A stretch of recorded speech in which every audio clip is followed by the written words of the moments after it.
So today we're looking at lesson 3, inking the head and figure.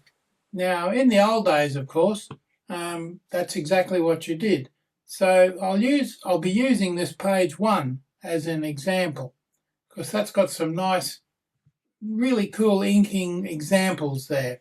And of course we've got the more contemporary ones from modern times, and we'll have a go at inking those too if you like.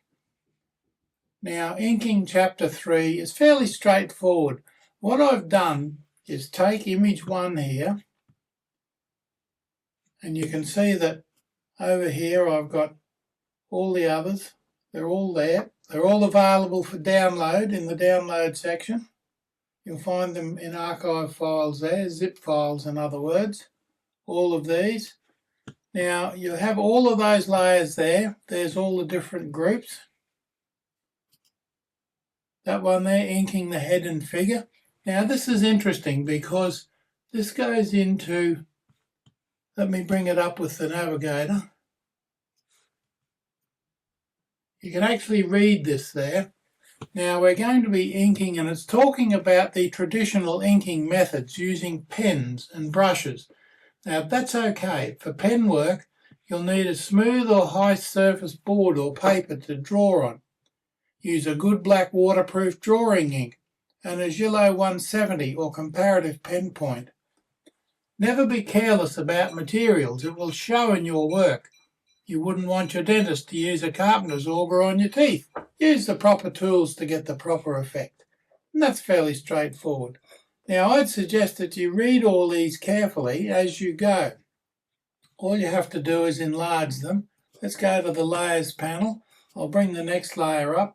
And it tells you there how to do these, and this is really useful when it comes to doing traditional pen and ink. And brush drawing, it tells you there. And we got on to number 5, inking the head and body. Now there are some good rules here. And you can do this the same with the digital rules or not. That's why I'm going to emphasize this. After the drawing is complete in pencil, you're ready to ink it in. Remember, you're doing the first drawing in pencil. Fairly rough sketch that you've got there. There's your half moon shapes there, the head shapes, and you're ready to ink it in pencil. Ink the you've done that in pencil, sorry. Ink the features first, as you can see there, and the cheeks and the nose, the eyes. They're the features. Complete the outlines and details. Ink the hair and black accents last, since you may want to use a more flexible pen or a brush for these. But you've done those. Now with digital inking, that's fairly straightforward. You have to be careful with it, but you've got the lines in there and you just follow them. You've already done the features so you can see the face. And then when the ink is dry on your completed drawing, remove the pencil lines with a soft eraser. Well, in our case, we simply hide the layer. You can see that. Now the layer's back on, but you hide the layer, and I'll show you that as I go in the next one because I'm going to do some drawing and inking for you by taking page 1. Let me hide those. We're back on page 1. And you can see that it's very heavily inked there. And that's fine. This is cartoon material. Cartoons rarely have fine lines, except for shading and things like that. So your cartoon characters here are fairly chunky ink lines, shall we say. So I've taken that page and I've put it there. And you can see here where I've started to ink in over that. Now, why have I used blue? Because blue is, as I've mentioned before, very easy to see against the black. And of course, you can easily change it. And how are we going there? There's your lines there. By hiding the underneath layer that you're tracing, and I would suggest tracing. Unless you're a very good artist, of course, draw freehand. Please do. I'd love to see the work. There are some exceptional artists around who can do this kind of work freehand. But I'm assuming, because you're doing this course, that you're starting out. So we've got to do this the traditional way. Now I've got that layer there selected still. I've got the pencil selected. I've got the width 12. You see, they're quite heavy lines there. Now I haven't followed it exactly. Tracing's not about following exactly for cartoon characters. I've set the stroke to blue, the width to 12. Everything else is off. The smoothness I've set to 81%, so that those lines, even the wobbly mouse, they'll end up as straight lines. There's no controllers. Stabilizer is following the rope mode, but the window is only one, so that the rope stabilizer will be right on the pen point. The style is line style. There's no fill yet. I'll show you that in a moment. And keep selected is clicked. So even when you're finished, it stays selected. Now I'm using the mouse here for this one. Let's go down here. Let's go down there.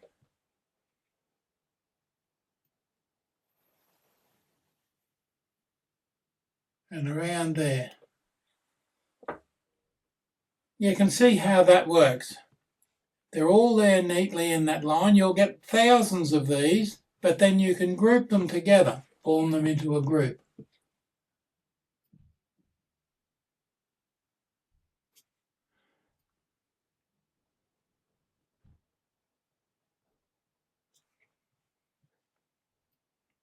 Oh.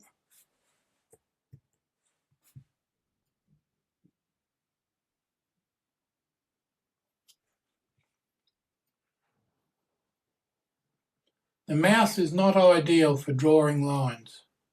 In fact, the mouse is not ideal for drawing anything. But I'm just trying to, without boring you by sitting there watching me trying to trace around here, I'm trying to get some lines drawn so I can show you what we're doing. Now there we go. Let's get his face in there. Now I might have to thin this out a little bit. Take that down to 10. 9.5, okay, that's where it wants to be. 9.5.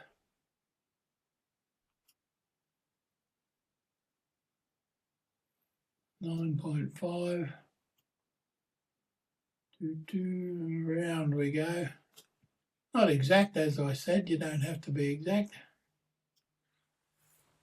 There we go. Now, let's go down and find the background and just hide it. Doesn't look like anything at the moment, of course. It's not meant to. Now, that's just a squiggly line in there. Let's bring that up to 12.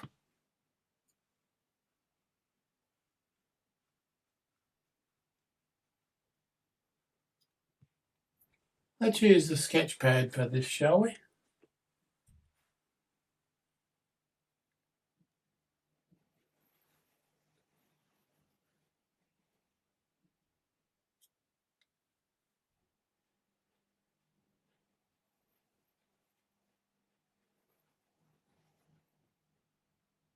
There we go.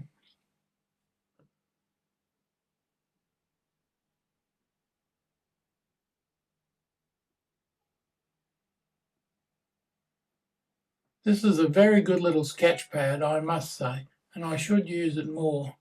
But I'm much more used to using the iPad and the Apple Pencil, which I find much simpler to use.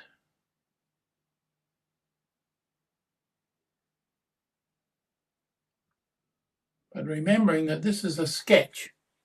Okay, let me put that XP pen down. And once again, you can see we've got quite a collection of curves there now. And there's a rather rough guide. Now, I won't go and do the whole lot. except to say that over here, if you want to fill that in as you go digitally, you go up here and select use fill as well. So you get a line. I'm back with the mouse again here. Now I will draw up here and you'll see the magic in a moment. Draw up here and go around there.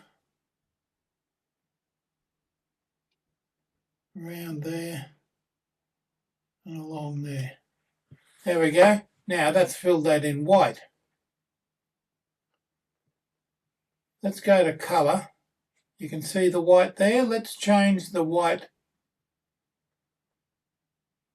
Well, red stands out, doesn't it? Change the white to red. Now I haven't changed anything else. I'm still on colour. I'm still got 12-point width. Let's go down here.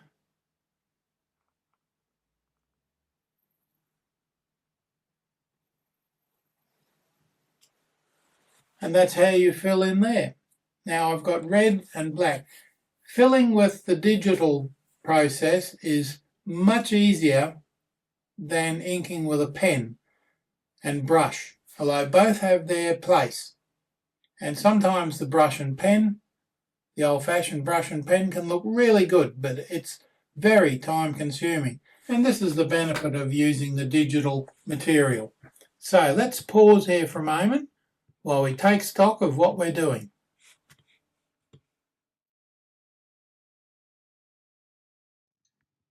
Now let's have a look at this little image here. This is one of my favourite little sketches I've come across from somewhere on the internet, I guess. But it's easily drawn.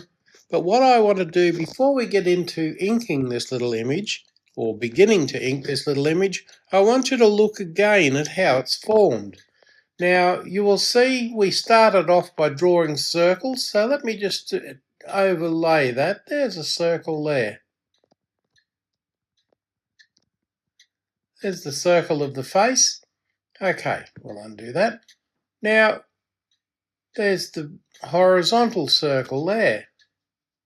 Let me draw that again for you. You can see it quite clearly there.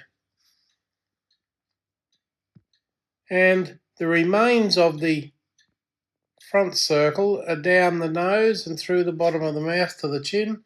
There, so you can see how they all fit together nicely. And it's only when you come back to it at this stage that you realise you can give it some depth. Now, how would you give depth to that circle that forms the face? Now you can see that it's got dimension because of the vertical line down the front here and the horizontal line across the front here. That gives it depth. So if you look behind here, and you've got the head around there, you've got that one around there. So it gives it depth. You could actually draw a very faint line around there to give it some depth. Going from there, round through the ears, round the back of the head, and around there. Now it's covered in red lines, but that's all right because you can just undo those. It's simply a tap on the undo button. Now this is the iPad, obviously, and I much prefer drawing on the iPad to the desktop version. It's much more usable. It's much more user-friendly. Now because I've got hover on, we don't need to touch the things. That's the size of the window. It's a window stabilizer, and we've set the stabilizer to 1. Not something you don't need a huge number, you just need 1. That allows the pencil to draw really smoothly and then smooth itself out. So we undo that red line again. Down here we've got the smoothness. It's 50%. I could probably set that. I do prefer it at about 80%. That way, even if you wobble a bit when you draw the line, it straightens up, like that. See? It straightens the line. Now let's undo those. We don't want red lines all over our little image. Mind you, that's on another layer.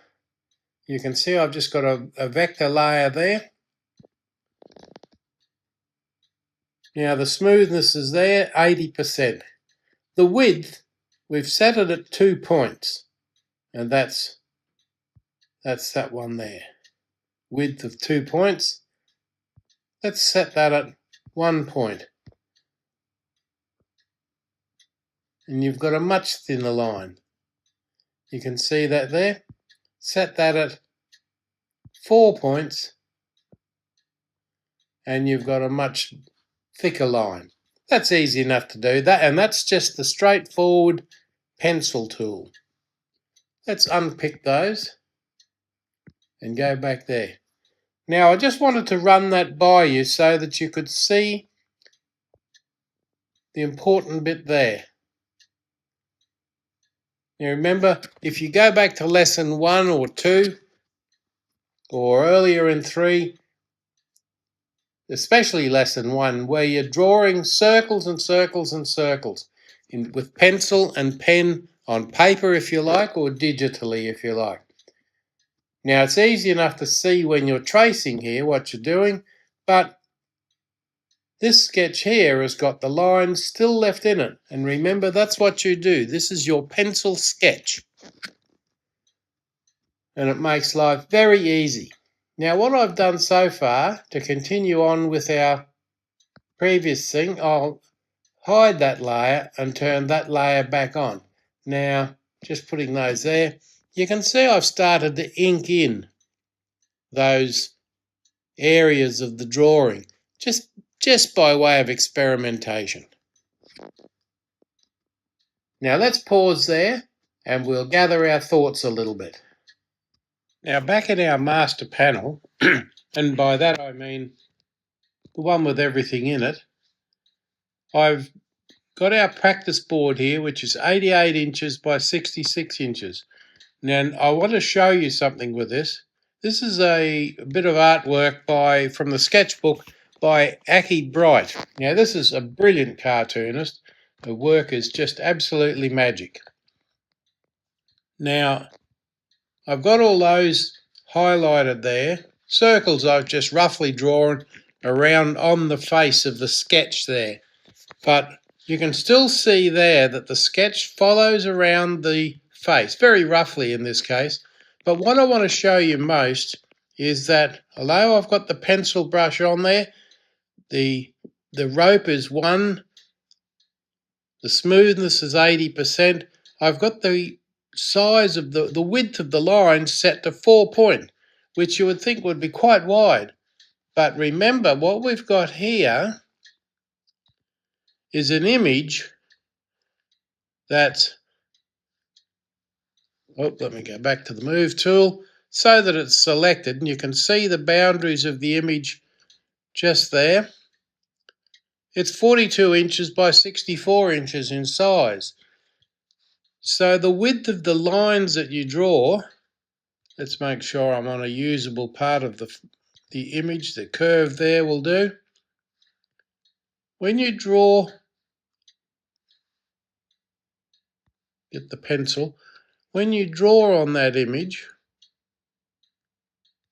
your pencil line is relative to the size of the image. So don't be surprised if you've got a very small image and you enlarge it to the size of the canvas, that your lines are very thin. If you're drawing in an area that's back here, that's 1 inch by 6 inch, that area there, but it's on a 44 by 66 inch canvas. So it's going to be relatively a very small size. So just be aware of that.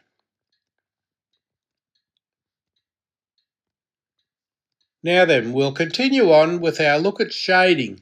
There's a number of things in that image there that I want to concentrate on. I'll delete that group, that curve there, that curve there, and that curve there. So we're back at the photo that I've lifted in there into the practice board.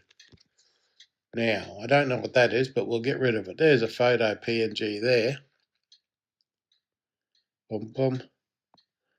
That's accidentally ended up in there when I was trying to place the images. There we go. Aki Bright, lovely work. And you'll find her work and many, many other artists in the magazine Imagine FX.